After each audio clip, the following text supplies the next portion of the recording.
Welcome, आप सभी का स्वागत है इस English by Aarush Yadav YouTube channel पे। और मैं आपका आरुष यादव आप सभी का दिल से स्वागत करता हूं। तो आज की जो क्लास है वो बेसिकली हम क्या करने वाले हैं, ईडीएम की क्लास 2 है ये, ठीक है। यानी कि हमने पिछली क्लास में कुछ ईडीएम्स को मतलब समझा था विद एग्जांपल्स, और ये जो आज की क्लास है इसके अंदर हम आगे के ईडीएम्स को मतलब करेंगे, ठीक है। तो आगे की ईडीएम एंड फ्रेजेस की क्लास 2 है, ठीक है, ईडीएम क्लास 2 है। और ये जो मैं क्लासेस ले रहा हूँ बेसिकली बेनिफिशियल रहेंगे सारे एग्जाम, जैसे कि CGL, CHSL, MTS, CPO, bank के एग्जाम जो भी होते हैं उन सब के लिए ये क्लासेस कहीं ना कहीं बेनिफिशियल रहेंगी। तो स्टार्ट करते हैं अपनी क्लासेस को। अगर आप चैनल पे नए हो तो चैनल को सब्सक्राइब करना ना भूलें और बेल आइकन को भी दबाना ना भूलें, ठीक है। तो स्टार्ट करते हैं। तो पहला जो ईडीएम दे रखा है ना मेरे भाई, तो पहला ईडीएम देखने का काम करते हैं। पहला ईडीएम दे रखा है यहाँ पे बेंडी वर्ड्स, ठीक है, बेंडी वर्ड्स। अब बेंडी वर्ड्स का मीनिंग क्या होता है, ठीक है, बेंडी वर्ड्स का मीनिंग क्या होता है। तो बेंडी वर्ड्स का मीनिंग होता है एक तरीके से टू आर्ग्यू, ठीक है। बेंडी वर्ड्स का क्या मीनिंग होता है, टू आर्ग्यू, यानी कि किसी से बहस करना, ठीक है, किसी से क्या करना, बहस करना। तो उसको हम क्या बोलते हैं, बेंडी वर्ड्स। एग्जाम्पल यहाँ पे दे रखा है, the two nevers usually bendy words create a lot of nuisance, ठीक है। यानी कि दो जो नीवर हैं, दो पड़ोसी हैं, जनरली एक दूसरे से लड़ते हैं और इसी की वजह से क्या होता है, बहुत सारी परेशानियां खड़ी हो जाती हैं, ठीक है। क्या करते हैं, लड़ते हैं। तो यहाँ पे क्या हो गया कि आर्ग्यू करते हैं, बहस करते हैं, तो उससे क्या होती है, काफी ज्यादा परेशानियां मतलब उत्पन्न हो जाते हैं, शुरू हो जाती हैं। तो ये क्या हो गया, हमारा बेंडी वर्ड्स यहाँ पे ईडीएम का यूज किया गया है, ठीक है। तो इसका मीनिंग समझ में आ गया, क्या समझ में आया मीनिंग मुझे समझ में आया कहीं ना कहीं आर्ग्यू, ठीक है। इसका मीनिंग क्या है, आर्ग्यू। चलिए अगला ईडीएम देखने का काम करेंगे। अगला ईडीएम लिखा है यहाँ पे कैपिटल पनिशमेंट, ठीक है। अगला ईडीएम क्या है, कैपिटल पनिशमेंट। अब कैपिटल पनिशमेंट का मतलब क्या होता है, डेथ पेनल्टी, ठीक है, डेथ पेनल्टी। डेथ पेनल्टी का मतलब क्या होता है, डेथ पेनल्टी का मतलब होता है कि एक तरीके से मृत्यु दंड सुनाना है, मृत्यु दंड देना, ठीक है। जैसे कि जज जो होता है ना, जज बेसिकली क्या बोलता है कि मतलब कि एक तरीके से इस किसी ने कोई क्राइम किया तो जज क्या बोलता है, इसको ना कैपिटल पनिशमेंट मिलनी चाहिए, he must be hanged on, ठीक है ना, ऐसे करके बोलते हैं ना तो कोर्ट में। तो वही यहाँ पे समझाया गया है, ठीक है। कैपिटल पनिशमेंट का मतलब हो गया मृत्यु दंड। जब इस कोई ऐसा काम करता है जो थोड़ा सा अच्छा नहीं है, मतलब एक तरीके से जैसे कोई क्राइम कर देता है, जैसे किसी का मर्डर कर देता है या फिर कुछ ऐसा उल्टा सीधा काम कर देता है, तो उसके लिए क्या होता है, कैपिटल पनिशमेंट होती है, यानी कि इसको मृत्यु दंड भी बोल सकते हैं। जैसे कि यहाँ पे लिखा है, capital punishment should be abolished as it is the cruellest form of the punishment. यहाँ पे कह रहा है कि भैया जो कैपिटल पनिशमेंट है ना, इस पे रोक लगाई जानी चाहिए। क्यों लगानी चाहिए, क्योंकि ये काफी ज्यादा मतलब कि निर्दयी है। निर्दयी का मतलब एक तरीके से बहुत बुरी तरीके से बुरी सजा है एक तरीके से, ठीक है। तो इस पे क्या करना चाहिए, रोक लगाई जानी चाहिए। तो यहाँ पे कैपिटल पनिशमेंट का यहाँ पे समझा रखा है, ठीक है। ये हो गया हमारा दूसरा ईडीएम। अगला देखने का काम करते हैं। अगला लिखा है हमारा चाइल्ड्स प्ले, ठीक है। अगला ईडीएम क्या है, चाइल्ड्स प्ले। अब चाइल्ड्स प्ले का मतलब क्या होता है, चाइल्ड्स प्ले का मतलब होता है कहीं ना कहीं वेरी इजी टास्क, ठीक है, वेरी इजी टास्क। इसका मतलब बहुत ही आसान काम, ठीक है, बहुत ज्यादा इजी वर्क, यानी आसान काम भी आप इसे बोल सकते हो। जैसे यहाँ पे लिखा है, it is not child's play to address crowd 6-8 point climb and issue to the clear, ठीक है। यानी कि बहुत सारे लोगों को संबोधित करना मतलब आसान काम नहीं है, ठीक है। बहुत सारे लोगों को एक तरीके से संबोधित करना आसान काम नहीं है, ठीक है। ये यहाँ पे समझा रखा है, ठीक है, ये यहाँ तक ही है। तो थोड़ा सा आप ध्यान दें, यहाँ पे ये चीजें बेवजह मतलब गलती से टाइप हो गई है, इसका यूज नहीं करना, ठीक है। अगला देख लेते हैं। अगला इडियम दे रखा है यहाँ पे डार्क हॉर्स, ठीक है। अगला इडियम क्या है, डार्क हॉर्स। डार्क हॉर्स का मतलब क्या होता है, डार्क हॉर्स का मतलब होता है अनएक्सपेक्टेड विनर, ठीक है, अनएक्सपेक्टेड विनर। अनएक्सपेक्टेड विनर का मतलब क्या हुआ कि भैया ऐसा विनर, ऐसा विजेता जिसकी आपने उम्मीद ना की हो। जैसे कि कोई ऐसा व्यक्ति जिसकी उम्मीद ना की जा सके। जैसे कि होता है ना कभी कभी, जैसे मैच खेल रहे हैं, ठीक है, तो मैच में क्या होता है कि भैया हमें लगता है सचिन जीतेगा, सचिन मारेगा छक्के, ठीक है, सचिन मारेगा या फिर विराट मारेगा छक्के, लेकिन पता चलता है कि कोई छोटा मोटा प्लेयर आके छक्के चौके मार के चला गया। हम कहते हैं भाई ये कैसे हो गया, ठीक है। तो अनएक्सपेक्टेड विनर का मतलब जिसकी उम्मीद ना की गई हो, ठीक है। जैसे an unknown independent candidate came out as a dark horse after the election. ठीक है, एक ऐसा व्यक्ति एक ऐसा कैंडिडेट जिसको हम जानते ही नहीं थे, वो इलेक्शन के बाद जीत के आया। ठीक है, तो इलेक्शन के बाद कौन जीता? एक ऐसा व्यक्ति जिसे हम जानते भी नहीं थे। तो वो अपने आप में क्या हो गया? वो अपने आप में हो गया एक डार्क हॉर्स। ठीक है, डार्क हॉर्स हो गया एक तरीके से वो। ठीक है, अगला एग्जांपल, अगला दे रखा है यहाँ पे to throw a fit.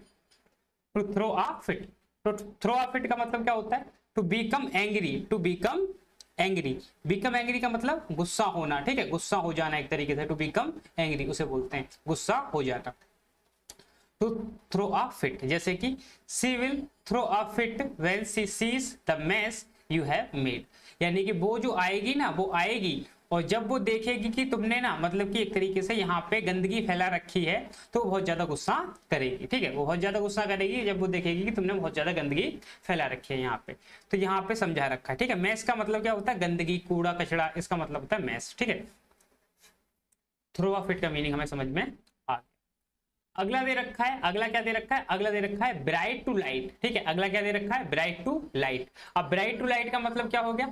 Reveal. ठीक है, इसका मतलब क्या होता है? रिवील या फिर डिस्क्लोज। ठीक है, कोई भी बात होती है उसको, राज को खोलना या फिर उसको डिस्क्लोज कर देना, किसी के सामने रख देना, कोई ऐसी बात जिसको सामने नहीं रखा जाना चाहिए था। ठीक है, कोई सीक्रेट को खोल देना एक तरीके से। जैसे यहाँ पे लिखा है हर research has brought to the light new information about the Mohan's early life. ठीक है, यानी कि उसकी रिसर्च ने क्या किया? बहुत सारे राज खोले, किस बारे में? मोहन्स की अर्ली लाइफ, यानी मोहन के बचपन के बारे में बहुत सारी बातें रिवील की। ठीक है, तो यहाँ पे बॉट, देखो ब्रिंग की सेकंड फॉर्म बॉट होती है और थर्ड फॉर्म भी बॉट होती है, तो यहाँ पे ना थर्ड फॉर्म चेंज कर रखी है। ठीक है, तो कंफ्यूज नहीं होना, यहाँ पे आसान है। ठीक है, तो बॉट टू लाइट हो गया यहाँ पे, ब्रॉट टू लाइट। ठीक, अगला देख लेते हैं। आगे भी लिखा है यहाँ पे a close fisted person. A close fisted person क्या होता है? Miserly person. माइजरली पर्सन का मतलब क्या समझ में आया? माइजरली पर्सन का मतलब समझ आया, एक कंजूस आदमी। ठीक है, कंजूस आदमी पता ना क्या कौन होता है? जो एक तरीके से पैसा खर्च नहीं करता। He has money but he does not like to spend it. ठीक है, एक ऐसा व्यक्ति जिसके पास पैसे बहुत सारे होते हैं बट वो उनको खर्च नहीं करना चाहता, कंजूस कहते हैं उसे। ठीक है, जैसे यहाँ पे दे रखा है My uncle is a close-fisted person. He spends nothing in a charity. मेरे जो अंकल हैं वो बहुत ज्यादा कंजूस हैं, वो चैरिटी में कुछ भी दान नहीं करते या फिर कुछ भी पैसे वो चैरिटी के अंदर नहीं देते। तो यहाँ पे दे रखा है क्लोज फिस्टेड पर्सन। ठीक है, क्या दे रखा है? Close fisted person. ठीक, आगे बात समझ में सबको? किसी को कोई दिक्कत, परेशानी, दुविधा? ठीक, अगला ईडियम देखने का काम करते हैं। ठीक है, अगला ईडियम क्या है? अगला ईडियम यहाँ पे दे रखा है to add fuel to the fire. To add fuel to the fire, यानी कि to make a bad situation worse, यानी कि आग में घी डालने का काम करना। ठीक है, आग में घी डालने का मतलब क्या समझ में क्या आता है? जैसे भाई पहले से ही कहानी खराब है, यानी कि पहले से ही कुछ दिक्कत है, परेशानी है, उसके अंदर एक बंदा आया, उसने और आके लड़ाई करवा दी। ठीक है, जैसे होता नहीं है, जैसे किसी दोस्तों में लड़ाई हो रही होती है, तो एक तरीके से हम लड़ाई को शांत करने के लिए बैठे होते हैं, हम कहते हैं चलो कोई बात नहीं, लड़ाई को शांत कर देते हैं। तब तक दूसरा दोस्त आता है, वो गाली गलौज करना स्टार्ट कर देता है, मार देंगे, काट देंगे, मतलब इस तरीके से। ठीक है, तो फिर क्या होता है? लड़ाई और बढ़ जाती है। ठीक, तो यहाँ पे मीनिंग समझ में आ गया हमें। ठीक है, मीनिंग क्या कहने की कोशिश कर रहा है? आग में घी डालना। ठीक, यहाँ पे दे रखा है the discovery that the government was aware of the cover up has really added the fuel to the fire. जिस डिस्कवरी को मतलब एक तरीके से गवर्नमेंट कवर करना चाहती थी, उसमें मतलब एक तरीके से वो भी फ्यूल टू द फायर का काम किया। ठीक है, उसने फ्यूल टू द फायर का काम किया। ठीक है, तो यहाँ पे इसका मीनिंग समझ में आ गया होगा। ठीक है, अगला एग्जांपल देख लेते हैं। अगला एग्जांपल देखिए मेरे भाई और समझिए इस एग्जांपल में क्या क्या रखा है। ठीक है, इस एग्जांपल क्या रखा है? By and by. ठीक है, वाई एंड वाई का मीनिंग क्या होता है? वाई एंड वाई का मीनिंग होता है ग्रेजुअली। ग्रेजुअली मतलब धीरे धीरे, स्लोली स्लोली बोलते हैं ना, धीरे धीरे, स्लोली स्लोली। जैसे यहाँ पे रखा after the war life got into the normal by and by. लड़ाई के बाद, युद्ध के बाद जो लाइफ थी वो कैसी हो गई? नॉर्मल हो गई। कैसे? धीरे धीरे वो लाइफ जो थी वो क्या हो गई? नॉर्मल हो गई। तो ये यहाँ पे एग्जाम्पल हमें समझ में आ गया। ठीक, कोई दिक्कत? अगला एग्जाम्पल देखते हैं। अगला, किल 2 वर्ड्स विद 1 स्टोन। ठीक है, किल 2 वर्ड्स विद 1 स्टोन। क्या मीनिंग होता है इसका? किल 2 वर्ड्स विद 1 स्टोन। आपको सीधा समझ में आ गया कि भैया 2 वर्ड्स को मार रहा है, 2 पक्षियों को मार रहा है एक स्टोन से, यानी कि एक तीर से 2 निशाने लगाना, जैसे हिंदी में बोलते हैं ना, एक तीर से 2 निशाने लगाना, ऐसा ही बोल सकते हैं। जैसे यहाँ पे देखा तो to succeed in achieving 2 things, यहाँ पे 2 है, ठीक है, TW, 2 things in a single action, एक एक्शन में 2 कार्यों को कर पाना। जैसे cycling to work kills 2 birds to 1 stone, ठीक है। साइकिलिंग करना क्या है, एक तरीके से 2 वर्ड्स विद 1 स्टोन है। क्यों? क्योंकि इट सेव्स मनी, हम साइकिलिंग करते हैं तो क्या होता है, इससे पैसे भी बचते हैं, ठीक है, पैसे बचते हैं। And give you some exercise, उससे तुम्हारी एक्सरसाइज भी हो जाती है, ठीक है। तो 2 काम हो जाते हैं इससे, ठीक है। तो साइकिलिंग से क्या हो रहा है, एक तीर से 2 निशाने लगाए जा रहे हैं, ये मीनिंग यहाँ पे कन्वे किया गया है, ठीक है। तो ये हमारे 10 ईडियम हो गए आई थिंक, ठीक है। तो हमने आज की क्लास में जो 10 ईडियम थे उनको हमने पढ़ लिया, ठीक है, 10 ईडियम थे उनको हमने क्या कर लिया, पढ़ लिया। अब आगे की जो क्लास होगी उसके अंदर हम आगे की ईडियम्स पढ़ेंगे, ठीक है। तो आज हमने बेसिकली 10 ईडियम पढ़े और आपको क्या करना है, इनको कहीं ना कहीं नोट डाउन कर लेना है, ठीक है। जब आप नोट डाउन करते हैं चीजों को तो वो कहीं ना कहीं क्या होती है, याद हो जाती है। तो आपको ये नोट डाउन कर लेने ताकि ये आपको याद हो पाए या वो याद हो सके, ठीक है। तो अगर आप चैनल पे नए हो तो चैनल को सब्सक्राइब करना ना भी भूलें और ज्यादा से ज्यादा लोगों को शेयर करें ताकि हम ज्यादा से ज्यादा लोगों तक पहुंच पाएं, ठीक है। मिलता हूं मैं अगली क्लास में, तब तक के लिए हंसते रहें, मुस्कुराते रहें, keep learning, keep practising and have a great day ahead.